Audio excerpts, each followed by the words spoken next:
Hello everyone, আসসালামু আলাইকুম। কেমন আছেন আপনারা? আমি তাসনিম, প্রতিদিন থেকে তাসনিম বলছি। আজকে আমি গাছের মেহেন্দি ছিঁড়ব। আমরা এখন বাজারে যেটা পাই ওটাকে আমরা মেহেদি বলি, আর এটা হলো গাছের মেহেন্দি। তো এই যে ছিঁড়ে নিচ্ছি। রেহানুমা লাগাবে, আমি লাগাবো। রেহানুমার বাবা বলছে আমার জন্য রেখে দিবা, মাথায় লাগাবো। এই যে অন্ধকার দেখা যাচ্ছে না। আমি এখন এগুলো বেটে নিচ্ছি।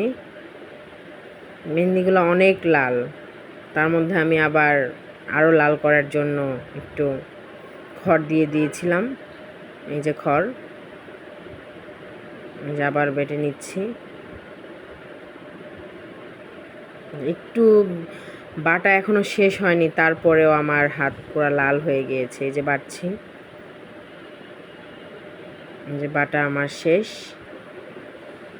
তো আমার চ্যানেলটা যদি আপনাদের ভালো লাগে অবশ্যই লাইক, শেয়ার, কমেন্ট, সাবস্ক্রাইব করবেন। এই যে বাটা হয়ে গিয়েছে, এখন রেহানুমাকে লাগিয়ে দিব। ও কি আর রাখে? ও 1 মিনিট রেখেই বলছে মা ফেলে দাও, ফেলে দাও। আমাকে লাগিয়ে দিচ্ছি। এই যে 2 হাতে লাগিয়ে দিয়েছি আমার মাটাকে। সবাই মাশাআল্লাহ বলবেন অবশ্যই। এই যে আম্মুকে জোর করে লাগিয়ে দিয়েছে, আম্মু লাগাবে না, পরে আমি আর আম্মু লাগিয়েছি। এই যে দেখেন। আল্লাহ হাফেজ।